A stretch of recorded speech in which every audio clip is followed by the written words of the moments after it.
Hey, welcome back to Business 101, Introduction to Business, and we are now in our 7th video dealing with content from Chapter 9, and this particular video is entitled Contemporary Issues in Leadership. And indeed, what we're looking at is a couple of evolving factors that we see talked about more and more when we consider how organizations are run in the 21st century.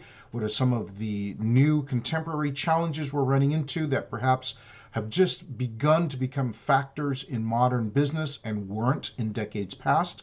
So those are some of the things we're talking about in this video. Let us get started. You see here on this slide, the very first issue, leaders as coaches. What does that mean? Well, what it means is that in decades gone by, our culture, generally speaking, was very comfortable with leaders having a very high authority position. And the reason why we obeyed them and did what they told us to do is simply because they were the boss and they were the authority. And so one of the dominant leader methods of that day, of a bygone era, we now call command and control. We do it because boss told us, and we did it without question, without doubting. We just did it because we knew that was our role, not to question, just to do. And of course, as our social culture has evolved, we're no longer comfortable with that. People don't want to just be told from an authoritarian on high. We want to be empowered. We want to be enlisted. We want to be part of the process more and more. And that places new demands on leaders to be less about authoritarian command and control and more about being coaches to help people accomplish the very best of themselves, to bring the very best of themselves to work. And so that needs and requires an entirely different way to lead people, something we talk about in, for instance, Business 134, Human Relations in Business. How is it that contemporary leadership can both accomplish and mobilize and get organizational goals satisfied and yet bring the very best out of people and have them feel like they are empowered and growing as true and complete human beings? That requires leaders to be coaches, and that's a new contemporary issue in leadership. You see the two other bullet points on the slide, gender and leadership. There are indeed dynamic differences and changes and realization in what it means in terms of just gender in our society, much less what are the different approaches and dynamics that we run into when we have women and men working together, women in roles of leadership that perhaps are relatively new for them in the business landscape here in the United States. How is it that women and men coexist in business today to the satisfaction of each, as well as the accomplishment of organizational goals? There is the understanding, the old parochial understanding that women tend to be, and you fill in the blank, right? Warm, supportive, nurturing. Men tend to be, you fill in the blank, right? Aggressive, get it done, emotionless, all those kinds of things. And of course, what we're finding is both of those stereotypes are just that, are stereotypes that may have as much to do with our culture and societal expectations, many of which have now been changed and evolved, than anything having to do naturally built into the gender. But of course, this has opened up a continuing and fascinating dialogue as we begin to understand what does it mean when we have women in the workplace who perhaps still are not earning as much as their male counterparts.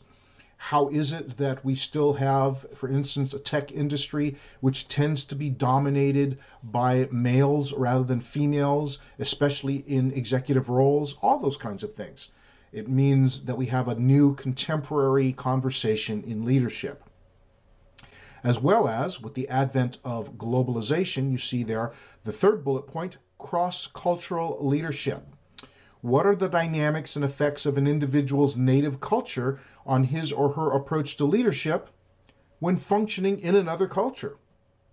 And this, of course, more and more so being the case where either for temporary or finite or indefinite expat assignments, we have leaders from all sorts of different cultures working in different other than their native culture and needing to navigate what does it mean to be a cross-cultural leader in today's multinational global organization. Those are at least 3 of the contemporary issues we're dealing with today, and there are more.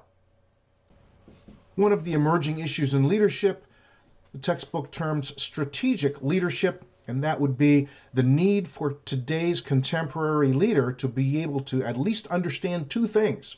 First, the native complexities of the organization, and 2, how quickly and how sweeping dynamic changes are and challenges in that organization's environment.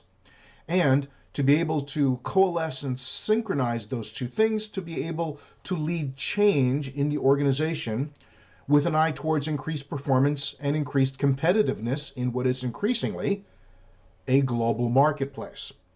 So this has really, when we think of strategic leadership, I don't think we can say this is brand new. This has always been one of the objectives of good, effective leadership. But things have really gone crazy for us now. Because why? Change is faster and faster, and entire industries are changing faster than ever before. And we now live in and work and play in a global village, which means that these types of dynamic changes are much broader. And competitiveness means more folks in the playing field and all those kinds of things. And so it is simply, strategic leadership has simply gotten more and more important as changes are faster and changes are more sweeping. Finally, at least for the purposes of this video, 2 of the things that we are more and more so needing to embrace: ethical leadership. And you see that defined as leader behaviors that reflect and maintain high ethical standards, and behavior that holds others in the organization to those same standards.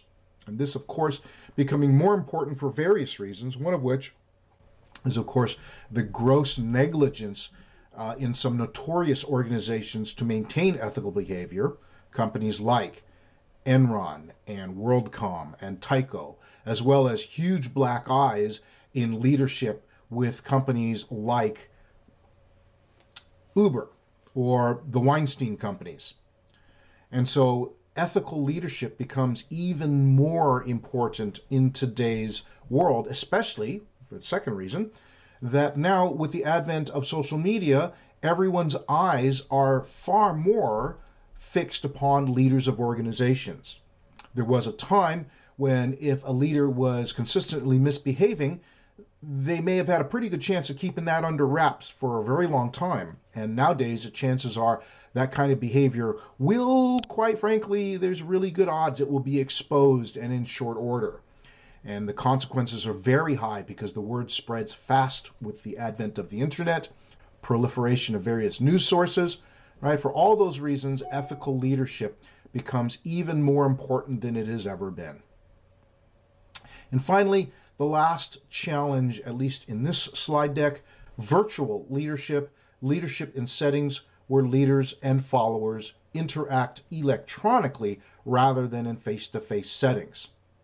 And this recent thing that we're going through right now is a perfect example of that, right? Where everyone is working from home, at least for a finite period of time while we are shelter in place. And because of that, it means that the extension of leadership and all of our contact to 100% online brings new challenges to how will leadership continue to guide and stay the course and remind everyone of the nuances of organizational mandates and goals. It becomes a more pressing issue when everyone is working remotely. This then are some of the open challenges to contemporary issues in leadership that we face now that perhaps we hadn't before, or at least not in the same scale and with the same degree of urgency. This is then our 7th lecture on contemporary issues in business, in leadership, and we will see you in the next lecture.